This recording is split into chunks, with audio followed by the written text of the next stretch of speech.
Hey, my name is Evan. I'm 27. 3 months ago, I was just another broke freelancer trying to scrape together rent money in a crappy apartment. Then, one winter night, my landlord knocked on my door and said, "You owe me rent." And without thinking, I looked at her and asked, "Can I pay in another way?"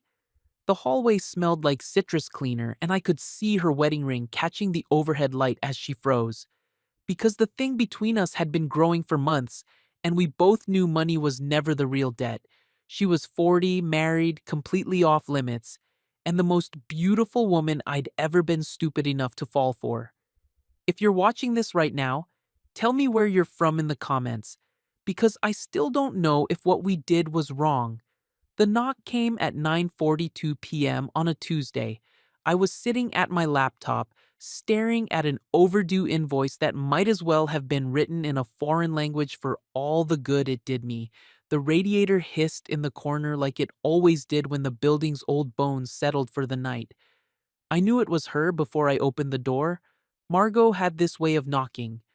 Firm, but not aggressive. Professional. Like everything else about her. She stood in the hallway holding a leather ledger, her dark hair pulled back in that neat way that made her look like she ran boardrooms instead of a four-unit building. Even at nearly 10 at night, she looked put together. Wool coat, leather gloves, wedding ring catching the overhead light. "You owe me rent," she said, calm as asking about the weather. My stomach dropped.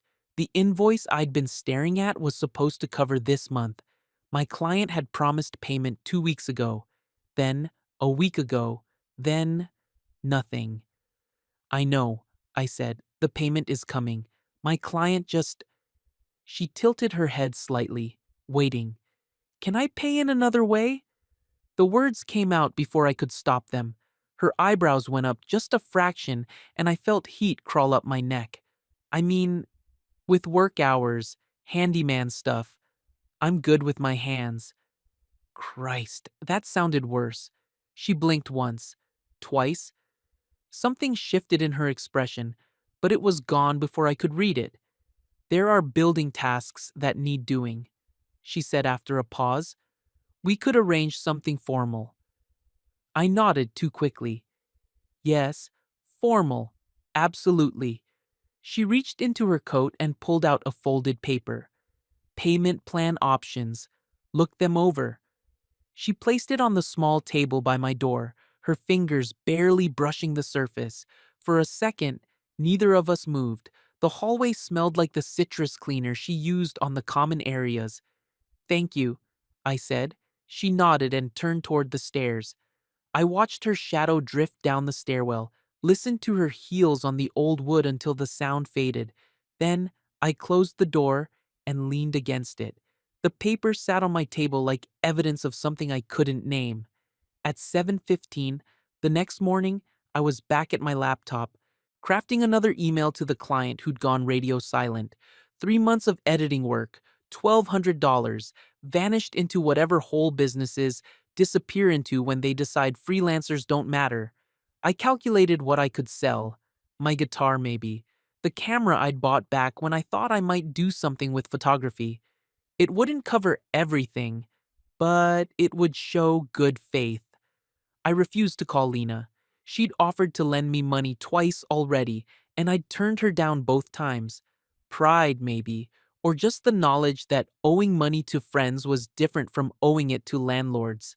Friends remembered. In the courtyard, I saw Margot through my window. She was watering the planters even though it was barely above freezing, wearing garden gloves and moving with that careful precision she brought to everything. When she looked up and saw me watching, we exchanged one of those brief nods neighbors give each other. Polite, distant, but I caught something else in it. A question, maybe.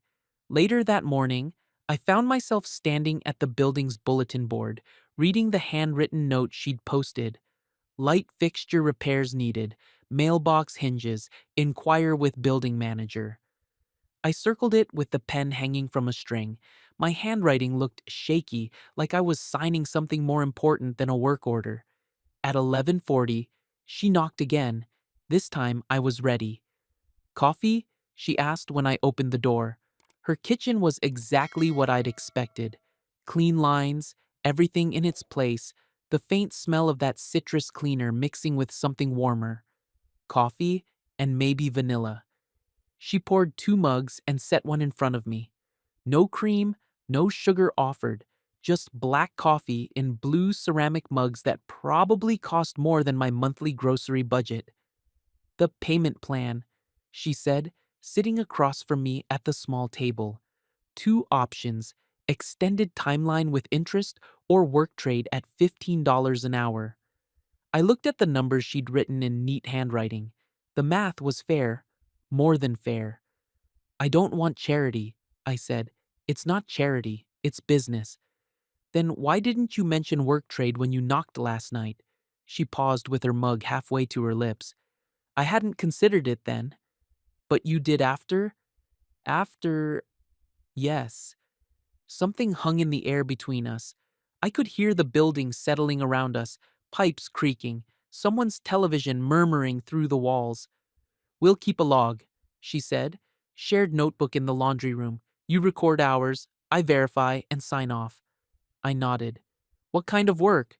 Maintenance? Repairs? Things Colin? She stopped.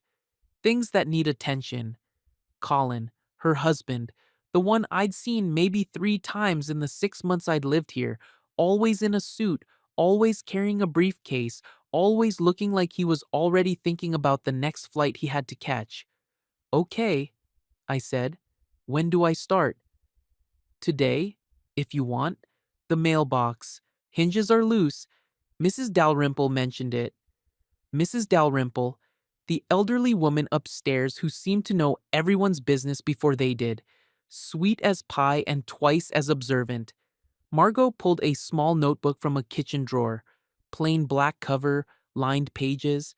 She opened it to the first page and wrote, Building Maintenance Log E. Carter, at the top. Your initials here, she said, sliding it toward me. I signed my name. E. Carter. The letters looked smaller than usual, like they were trying to hide. Good, she said. She closed the notebook and looked at me directly for the first time since I'd sat down. This stays professional. Of course, I mean it. The way she said it made me think she was reminding herself as much as warning me. At 1:10 that afternoon, I was returning Noah's screwdriver when I passed Margot on the stairwell.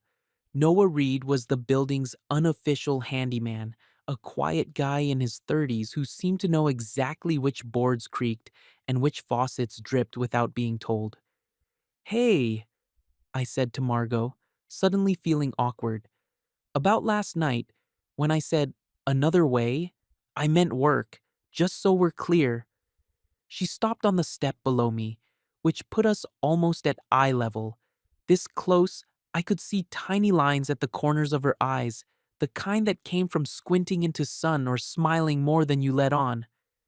I know what you meant, she said, but her cheeks had gone pink, and I wondered if she was thinking about the same moment I was, that pause after I'd said it, the way the air had shifted between us.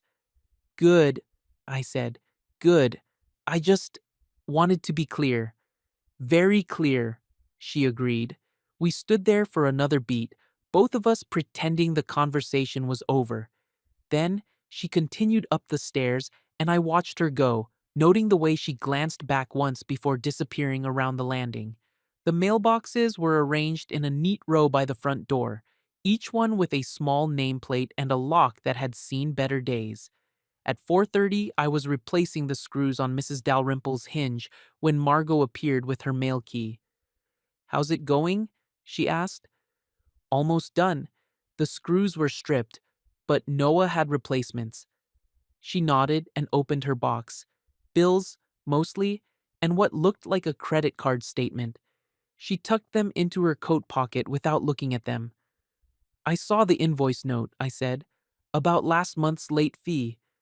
Her hand stilled on the mail slot. You waived it, I continued. You didn't tell me. She closed her mailbox and turned to face me. You looked exhausted. It wasn't charity. What was it? She considered this.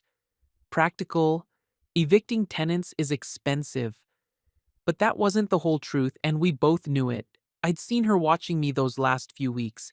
The way she'd lingered in the hallway when I came home looking defeated. The way she'd asked Noah about my hot water when I hadn't complained about it being cold. "Thank you," I said. She nodded and headed for the stairs. As she passed, I caught a hint of her perfume. Something subtle and expensive that made me think of clean laundry and Sunday mornings. It wasn't until she was gone that I realized I'd been staring at her wedding ring while she talked. At 6:05 that evening, I was coming down from my apartment when Margot appeared at the top of the stairs, keys in hand. She started down just as I started up, and we met in the middle on the narrow landing. "Excuse me," she said, stepping to the right. "Sorry," I said, stepping the same direction. We both laughed awkwardly and tried again. Same result. "Here," I said, pressing myself against the railing. As she passed, her keys slipped from her fingers and hit the floor with a small chiming sound. We both bent to pick them up at the same time, and our fingertips brushed as we reached for the same ring. For a second, neither of us moved. Her hand was warm, and I could smell that subtle perfume again. When I looked up, she was watching me with an expression I couldn't read. "Thank you," she said quietly, taking the keys. "Evan," I said, and then immediately felt stupid. She knew my name. It was on the lease, on the mailbox, on the maintenance log. "Margot," she replied, and somehow hearing her say it made everything more real. We stood there on the landing for longer than necessary, neither of us moving toward our respective directions. The building was quiet around us except for the distant hum of someone's television and the ever-present hiss of old radiators. "I should," she said, gesturing toward the stairs. "Yeah, me too." But we still didn't move. Finally, she took a step down, and the spell, or whatever it was, broke. I continued up to my apartment and spent the next hour replacing a dim bulb in the hallway, writing 1.0 HR, bulb, landing in the maintenance log with handwriting that was steadier than I felt. I almost drew a small, smiley face next to the entry, caught myself, and scratched it out instead. Sunday morning arrived gray and cold, but Mrs. Dalrymple was in the courtyard anyway, trimming the dead stems from the planters and humming something that sounded like a hymn. She wore a thick wool coat and gardening gloves, moving with the careful deliberation of someone who'd been tending things longer than most people had been alive. I was watching from my window when Margot joined her, carrying pruning shears and wearing that same purposeful expression she brought to everything. "Strange schedules lately," I heard Mrs. Dalrymple say as I passed by the courtyard on my way to the corner store.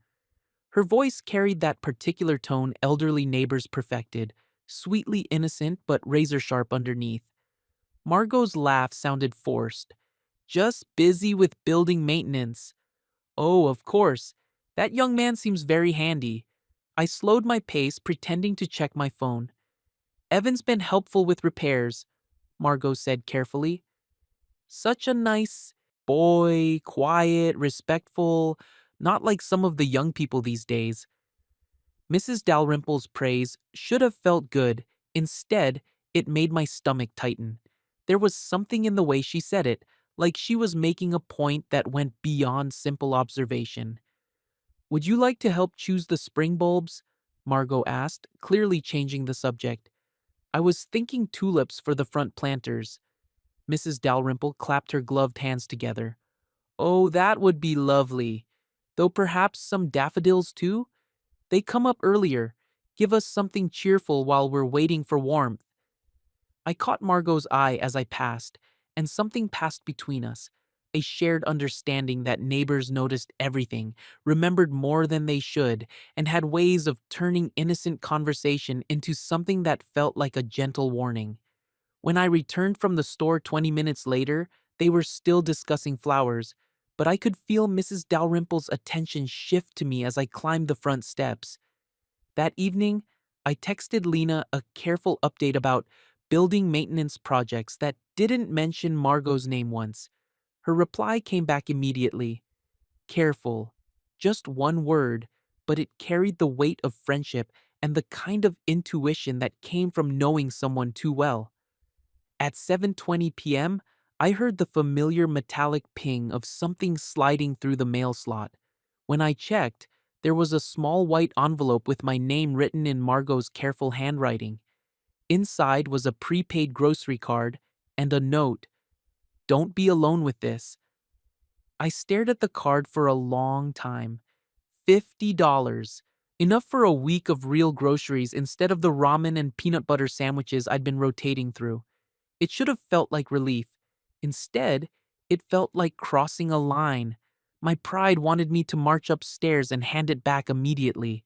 But my empty stomach and the overdue invoice sitting on my desk argued differently. I sat at my kitchen table, turning the card over in my hands, reading the note again. Don't be alone with this. Not, don't be proud. Not, everyone needs help. Just a simple acknowledgement that being broke was its own kind of isolation, and she was offering to interrupt it. I took out a pen and wrote, "Thank you, returning," on the back of her note. Then I slid both the card and the note back into the envelope, sealed it, and walked to her door. I stood there for a long moment before sliding it under her door. Then, for reasons I couldn't explain, I leaned my forehead against the wood and closed my eyes.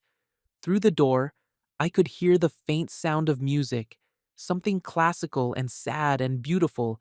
It occurred to me that I'd never wondered what she did with her evenings when Colin was traveling. Now I knew at least part of it. I went back to my apartment and made another peanut butter sandwich for dinner, but somehow it tasted less like defeat than usual. The next morning, I found myself in the hardware store's light bulb aisle with Margot, both of us squinting at packages and debating the merits of warm white versus daylight bulbs. The warm ones make everything look yellow, she said, turning a package over to read the specifications. But the daylight ones are too harsh for hallways, I countered, like being in a doctor's office. She smiled at that.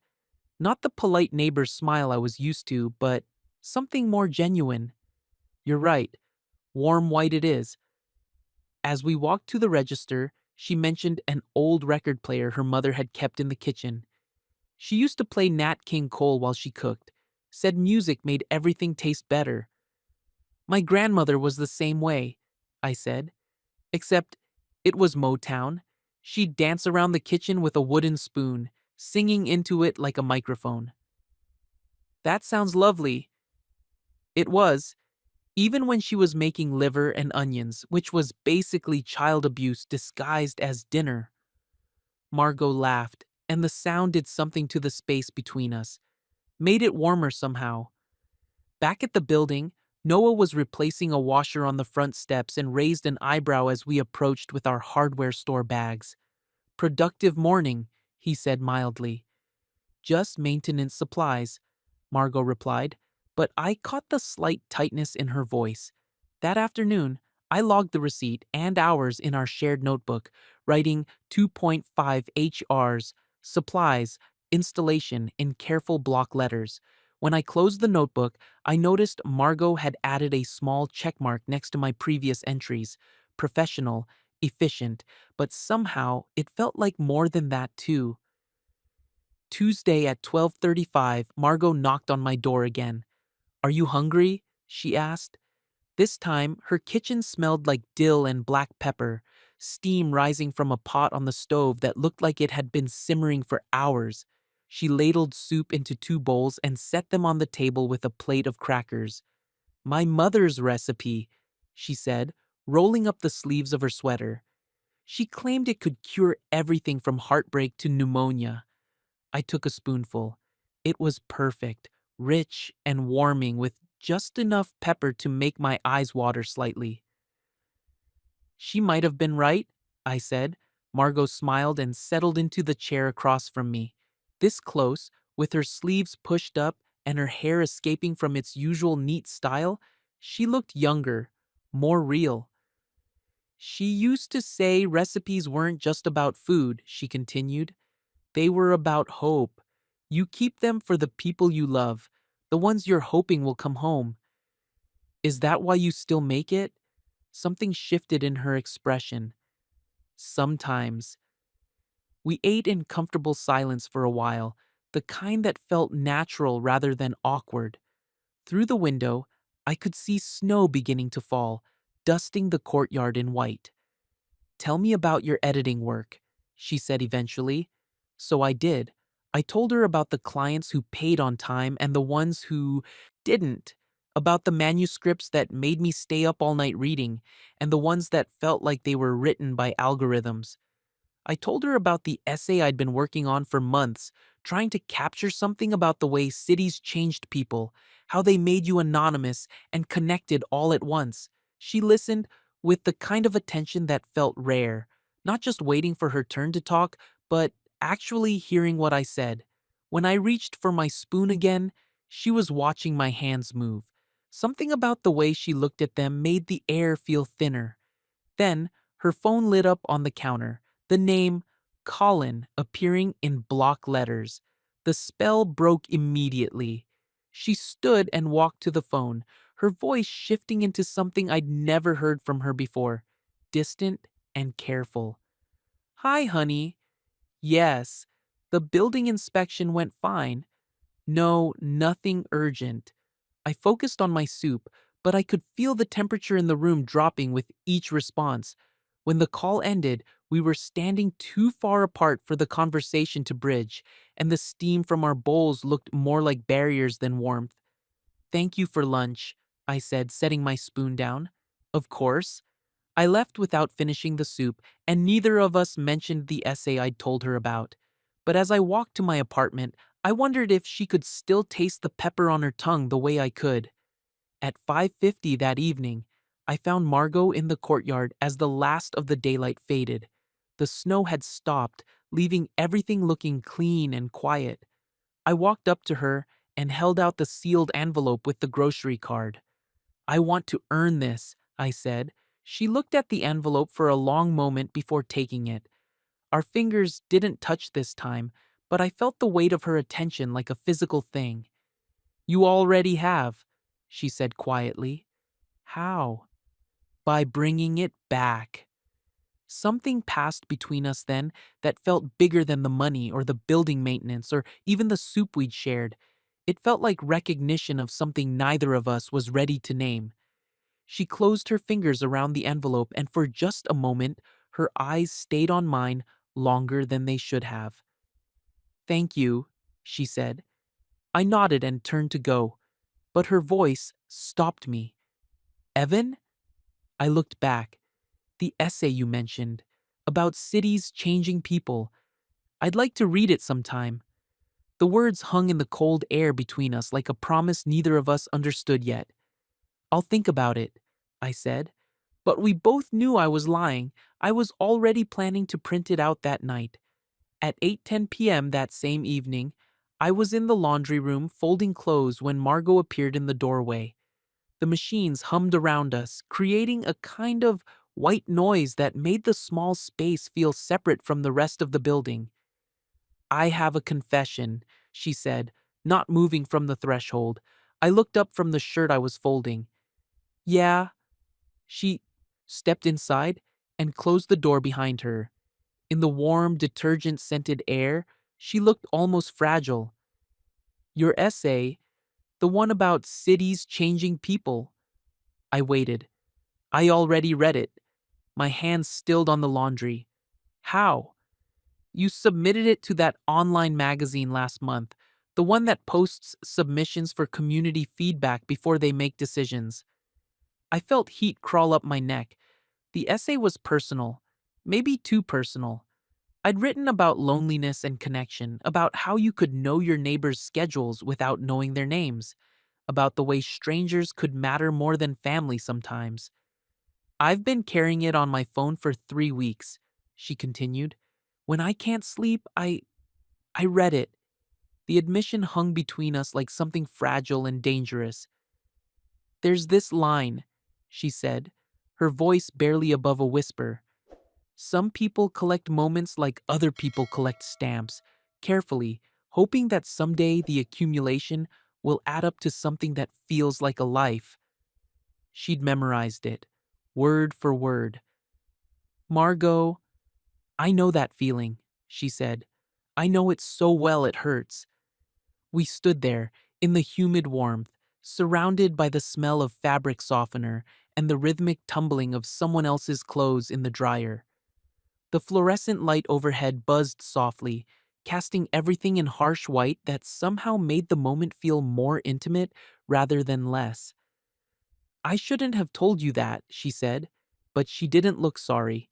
She looked relieved. I'm glad you did. We shared a long look that neither of us could hold.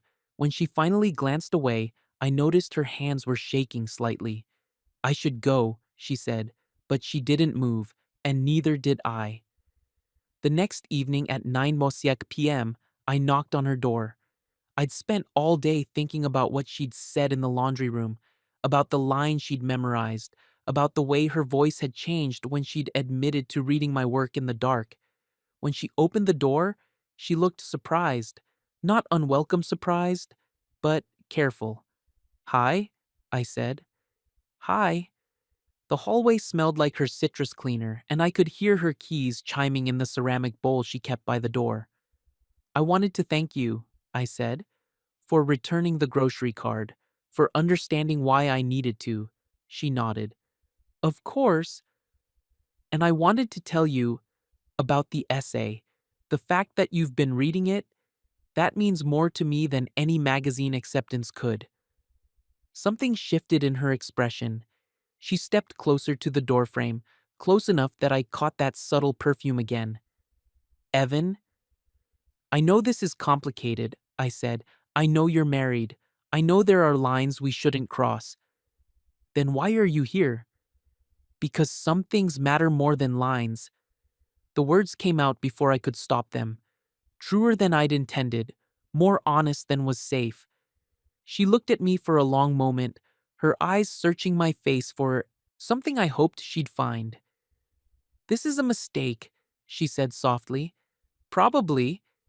She reached up and touched my cheek, just a whisper of contact that made my breath catch. We should be careful, she said. We should. But neither of us stepped back. When she leaned toward me, it felt inevitable, like gravity or seasons changing or any other natural force that couldn't be argued with or stopped. The kiss was soft, brief, barely more than a question asked with lips instead of words. She tasted like tea and something sweet I couldn't name. Then, footsteps echoed from the stairwell above us, and we stepped apart so quickly it felt like waking up from a dream. The door between us stayed open, untouched, but everything had changed. Good night, Evan, she said, her voice steadier than her hands. Good night. I walked to my apartment on unsteady legs, my lips still tingling with the memory of hers. The next morning at 9:20, Mrs. Dalrymple intercepted me in the courtyard as I was heading to the corner store. Good morning, dear, she said, her voice carrying that particular cheerfulness that older women perfected when they were fishing for information. Are you and Margot planning the spring planting together? I laughed, trying to sound casual. Just helping with building maintenance. Oh, how lovely.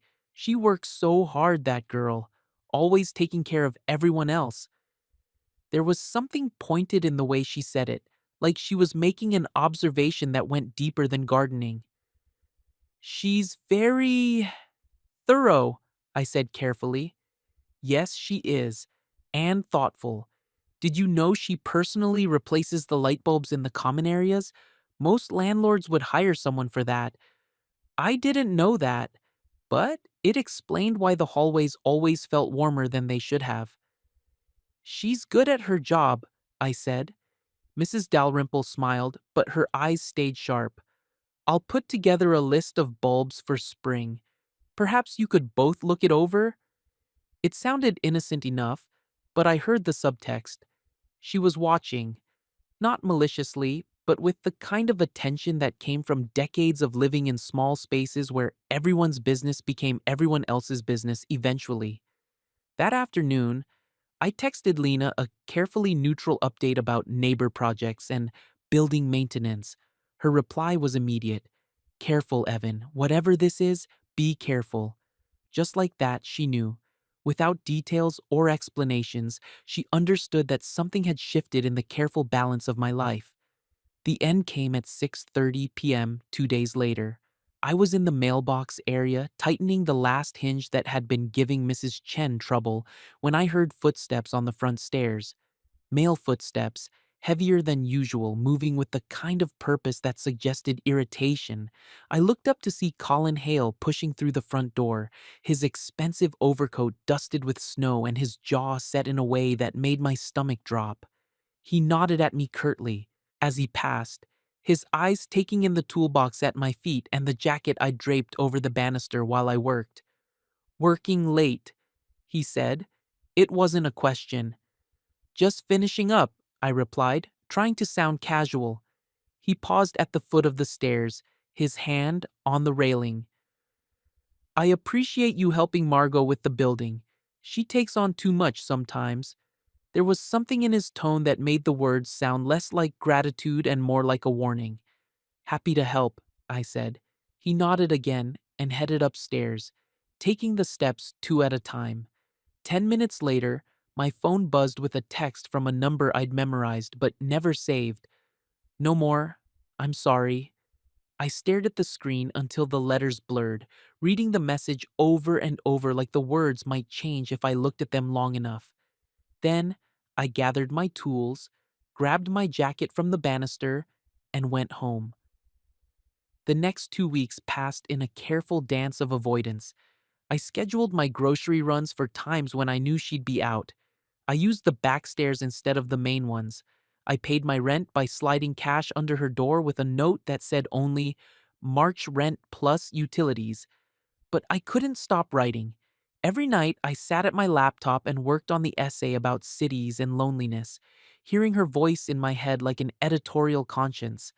I rewrote the ending 17 times, trying to capture something about the way strangers could save you without meaning to, about the difference between being alone and being lonely. Lena called twice. I let both calls go to voicemail. You sound like shit, her first message said. Call me back. The second one was gentler. Whatever happened, it doesn't have to be the end of the world, but you have to talk to someone, Ev.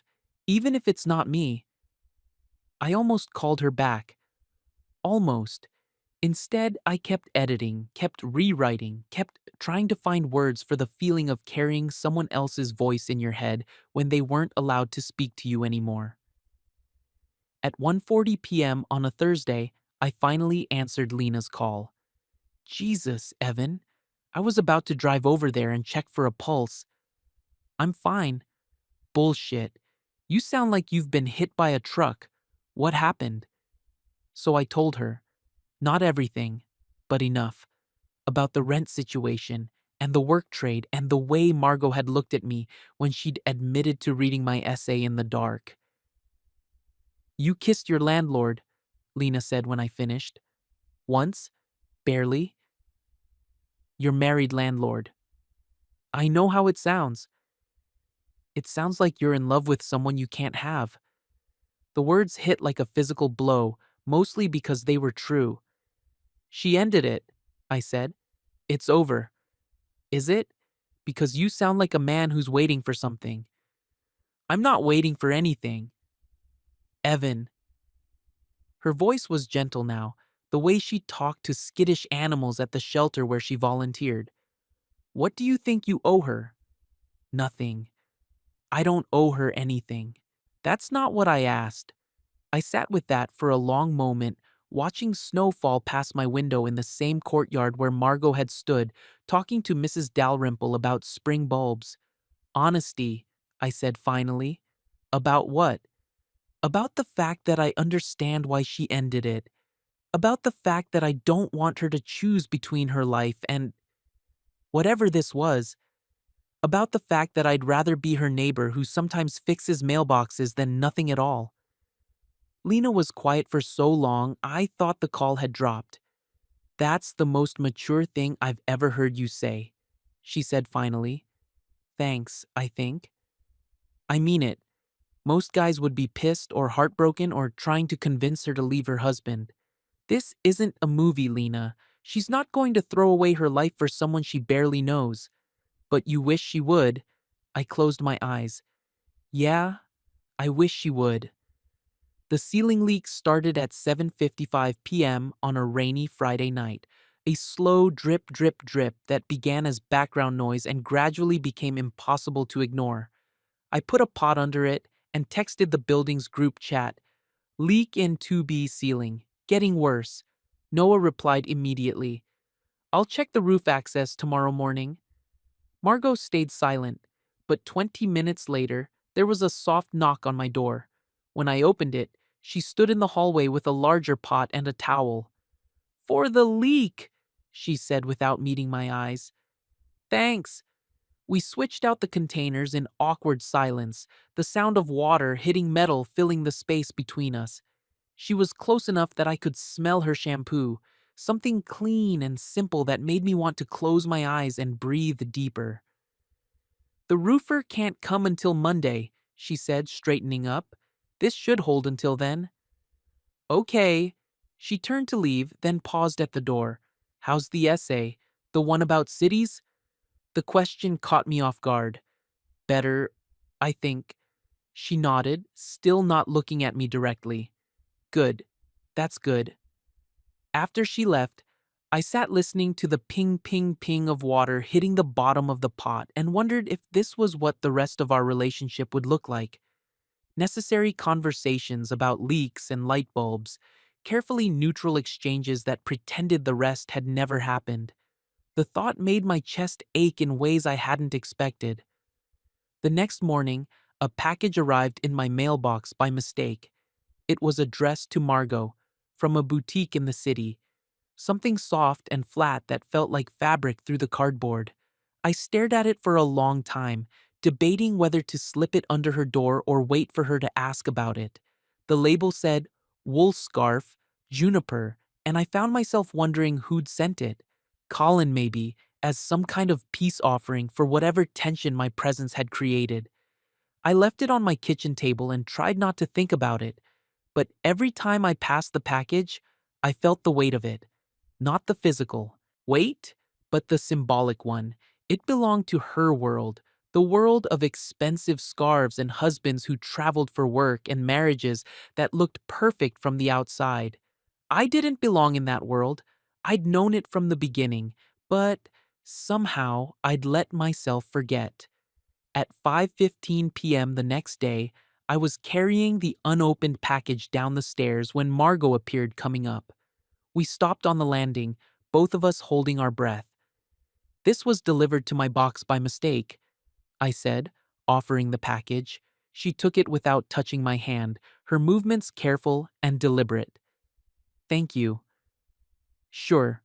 We stood there for a moment longer than necessary, both of us searching for something safe to say. "How's the leak?" she asked finally. "Better. Noah said the roofer should be here Monday." "Good. That's good." The conversation felt hollow, like we were reading lines from a script neither of us believed in. "I should," she said, gesturing up the stairs. "Yeah, me too." We passed each other with the kind of polite distance strangers maintained, and I felt something crack in my chest as her footsteps faded above me. That night, I lay awake, listening to the radiator hiss and wondering how you could miss someone who lived 30 feet away. At 2:07 a.m., I was at my laptop, trying to write myself out of the loneliness, when I saw it. Across the courtyard, Margot's porch light blinked twice.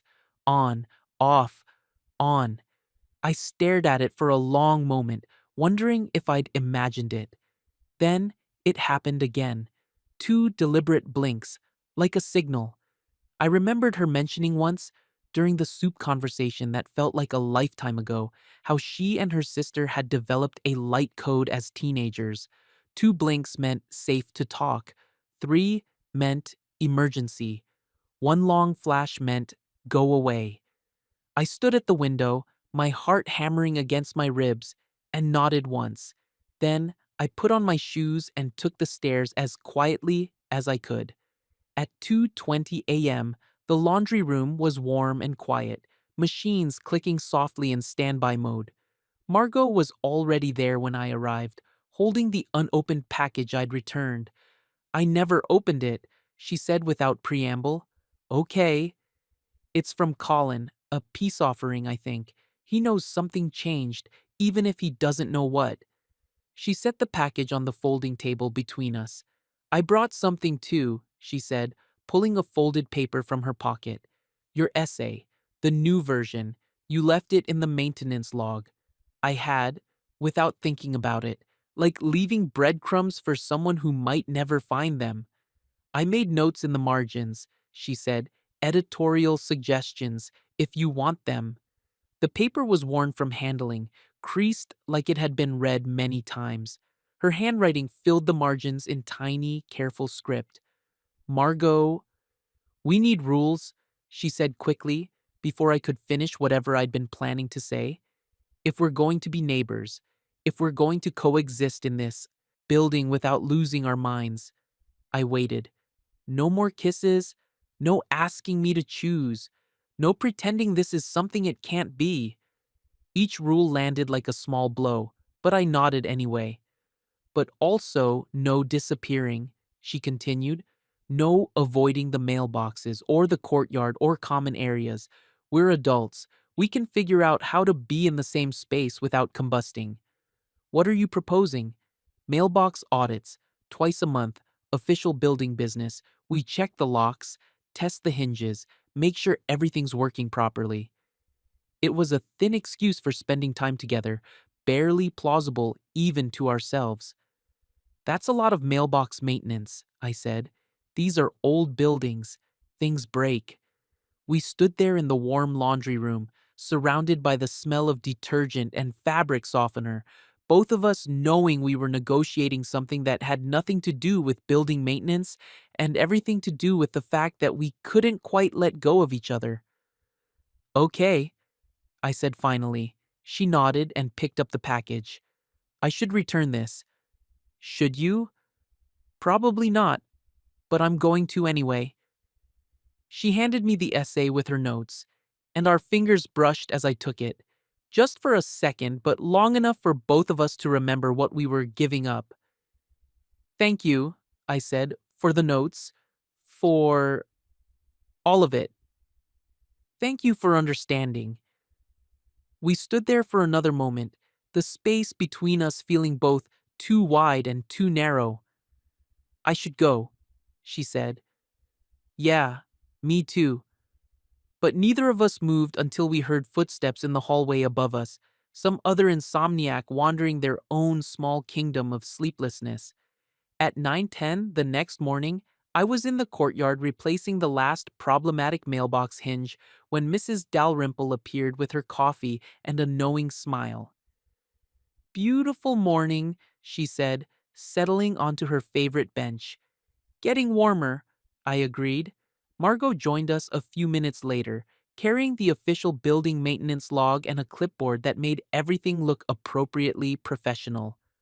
"Final inspection," she announced, though we all knew the hinges had been fine for days. She signed off on my work with steady handwriting, noting 2.5 hours, mailbox, maintenance, hardware, in the ledger. When she handed me the clipboard to initial, I caught the faintest hint of her perfume. "All set," she said, closing the log with a decisive snap. "Good work," I said. We exchanged a small, ordinary smile, the kind neighbors shared over completed projects and sunny mornings, the kind that could last. Mrs. Dalrymple watched this exchange with the sharp eyes of someone who'd seen enough springs come and go to recognize when winter was finally breaking. "I'll start the spring planting list," she said, as if it were the most natural thing in the world. Perhaps you could both look it over? Make sure I'm not forgetting anything important? Of course, Margot said. Happy to help, I added, and just like that, we had a new routine. Not the one we'd wanted, maybe, but one we could live with. That evening, I sat at my laptop with Margot's editorial notes spread across my desk like a map to somewhere I'd never been brave enough to go alone.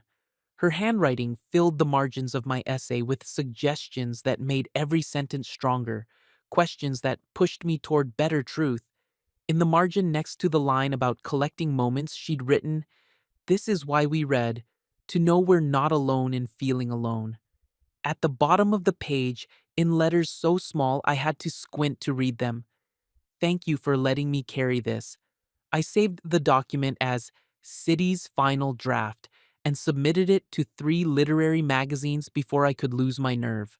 Outside my window, the courtyard was dark except for the soft glow of porch lights and the occasional flicker of late-night windows. Spring was still weeks away, but I could feel it waiting in the air, that subtle shift that promised longer days and new growth and the possibility of starting over without forgetting what came before. In a few hours, Margot and I would pass in the hallway like the neighbors we were learning to be. We'd exchange the kind of ordinary pleasantries that felt extraordinary when you knew their weight. We'd maintain the careful distance that kept us both safe. And twice a month, we'd meet in the courtyard with official clipboards and legitimate building concerns, checking mailboxes that didn't need checking, documenting repairs that didn't need documenting, finding ways to be in each other's orbit without asking for more than either of us could give. Some debts, I was learning, couldn't be paid with money or labor or even honesty. Some debts required a different kind of currency altogether. The willingness to step back, to choose steadiness over desire, to love someone enough to let them keep their life intact. I paid what I owed the only way she'd accept, by becoming someone who wouldn't make her choose. Some nights, when I catch the faint sound of classical music through the walls, I wonder if she still reads my words in the dark. Some mornings, when I find the porch light flickering just slightly out of rhythm, I wonder if she's thinking about the rules we made in the laundry room and whether they're strong enough to hold us. But mostly, I just live here, in this building where everyone knows everyone's business but pretends not to, where Mrs. Dalrymple tends her flowers and Noah fixes what breaks, and Margot manages it all with the quiet competence of someone who's learned that love doesn't always look like the movies. And twice a month, we check the mailboxes together. Professional, necessary, careful. The hinges work perfectly now, but we keep checking them anyway.